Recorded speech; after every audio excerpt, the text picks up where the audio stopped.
So this Dalton's law of partial pressure, the next remaining topic. Here we will look about the pressure of each component, the vapor pressure which is developed due to each component in the solution, and it would be of two phase, either in the solution phase vapor phase और in the solution phase, दोनों phase में हम यहाँ पे इसको observe करेंगे। तो अगर जो भी कंपोनेंट्स हैं अगर उसके हम पार्शियल प्रेशर को निकाल रहे हैं, इसको हम लोग इस इजी वे में इस तरह समझते हैं कि ये एक कंटेनर है जो कि यहाँ सॉल्यूशन को कंटेन कर रहा है। यहाँ हमने कंटेनर में सॉल्यूशन को ले रखा है। अब ये जो सॉल्यूशन है, इस सॉल्यूशन के अंदर दो कंपोनेंट हैं, टू कंपोनेंट प्रेजेंट है इसमें। तो ये दोनों के जो दोनों कंपोनेंट हैं, ये दोनों कंपोनेंट कुछ ना कुछ प्रेशर में कंट्रीब्यूट कर रहे हैं, टोटल प्रेशर में कंट्रीब्यूट कर रहे हैं। तो पूरा होल सॉल्यूशन का प्रेशर जो है वो P टोटल है। अब ये P टोटल जो टोटल प्रेशर यहाँ पर है, वो टोटल प्रेशर दोनों कंपोनेंट के कारण है, किसी एक सिंगल कंपोनेंट के कारण तो नहीं है। तो अगर हम लोग पहले कंपोनेंट की बात करते हैं, फर्स्ट कंपोनेंट की बात करते हैं, तो फर्स्ट कंपोनेंट का जो भी यहाँ पर पार्शियल प्रेशर होगा, जो भी यहाँ पर पहले वाले कंपोनेंट का पार्शियल प्रेशर होगा, वो जो दूसरा कंपोनेंट होगा उसका पार्शियल प्रेशर, वो ये दोनों ही जुड़ करके इस P टोटल को बनाएगा। अब ये P1 यानी पार्शियल प्रेशर फर्स्ट कंपोनेंट का वो कितना होगा, तो ये होगा उस पहले कंपोनेंट का जो प्रेशर होगा प्योर स्टेट में, यानी कि P1 not into mole fraction, जितना मोल फ्रैक्शन उस फर्स्ट कंपोनेंट का यहाँ प्रेजेंट है, प्लस ये P2 इस तरह से कितना होगा।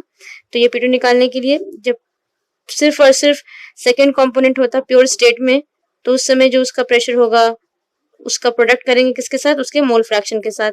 इस तरह से हमें P टोटल मिल जाएगा। तो ये जो निकाला गया डाल्टन लॉ अप्लाई करके, ये निकाला गया सॉल्यूशन फेज में, यहाँ इस फेज की बात हुई।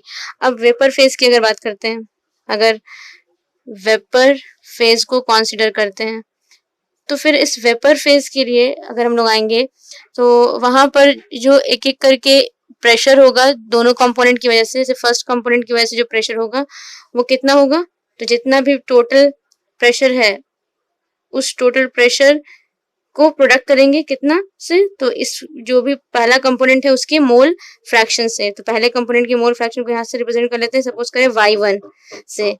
उसी तरह से दूसरा जो कंपोनेंट है उसकी वजह से जो प्रेशर यहाँ पार्शियल प्रेशर होगा वो कितना होगा, तो टोटल प्रेशर का कितना टाइम्स, तो जितना सेकंड कंपोनेंट का मोल फ्रैक्शन होगा उतना टाइम्स। तो ये जो रिलेशन यहाँ निकल कर आ रहा है, ये रिलेशन जो है ये आ रहा है इस फेज में, वेपर फेज की बात हो रही है कि टोटल प्रेशर जो कुछ भी होगा उस टोटल प्रेशर को प्रोडक्ट करेंगे मोल फ्रैक्शन से। और ये मोल फ्रैक्शन किस फेज में लिया गया है, तो वेपर फेज में लिया गया है। वेपर फेज में यहाँ पे मोल फ्रैक्शन को ले रहे हैं। तो वेपर प्रेशर वेपर फेज में जो भी मोल फ्रैक्शंस होंगे किसी भी कंपोनेंट के इनटू टोटल प्रेशर अगर करते हैं तो पार्शियल प्रेशर निकल जाएगा किसी भी कंपोनेंट का, जिसका हमें निकालना है। बस यहाँ पर उसका हमें मोल फ्रैक्शन पुट करना है और टोटल प्रेशर से इसे मल्टीप्लाई करना है, तो उस कंपोनेंट का जो पार्शियल प्रेशर है वो आ जाएगा निकल करके। और ये किस फेज में बात हो रही है, तो वेपर फेज में।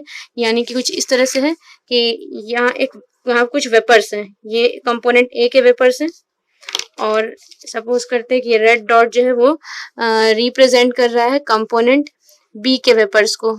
ये रेड डॉट कंपोनेंट बी के वेपर्स को रिप्रेजेंट कर रहा है।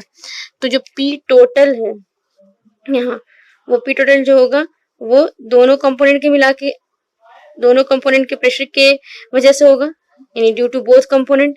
तो ये हमें पता है P टोटल को सपोज करें हम लोग यहाँ P टोटल से ही रिप्रेजेंट कर लेते हैं, P total is equal to P total, ये उसका रिप्रेजेंटेशन ले लेते हैं।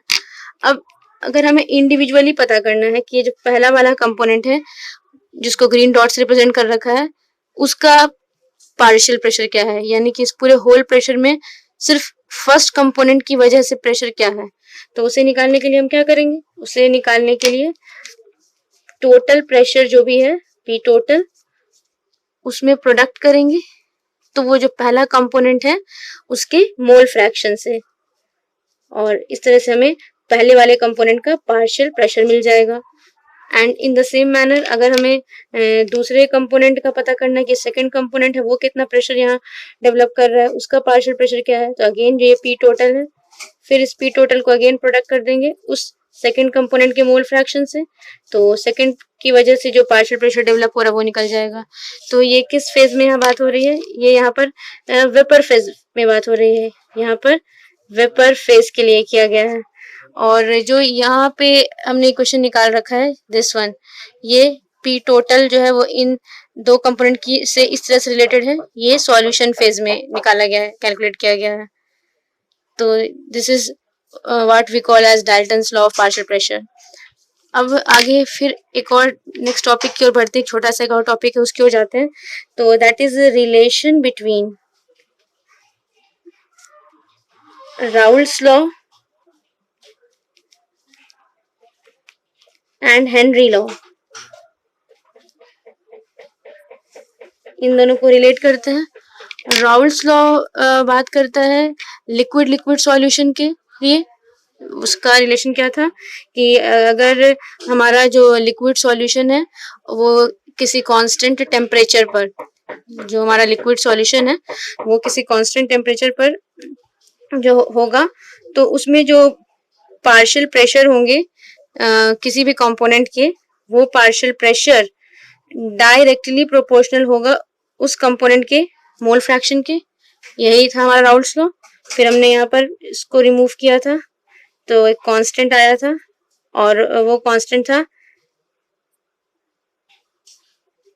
प्रेशर इन प्योर स्टेट, उसी कंपोनेंट का प्रेशर लेकिन प्योर स्टेट में, इनटू मोल फ्रैक्शन। तो ये एक इक्वेशन डिराइव हुआ किसके अकॉर्डिंग, तो according to Raoult's law, this is according to Raoult's law. अब बात आगे बढ़ते हैं। अगर एक ऐसा सॉल्यूशन है जिसमें हमारा जो सॉल्वेंट है वो लिक्विड है और जो सॉल्यूट है वो गैस है, यानी कि सॉल्यूट को जो लिया गया है वो लिक्विड स्टेट में लिया गया है और सॉल्वेंट को गैस लिया गया है, यानी लिक्विड गैस सॉल्यूशन है।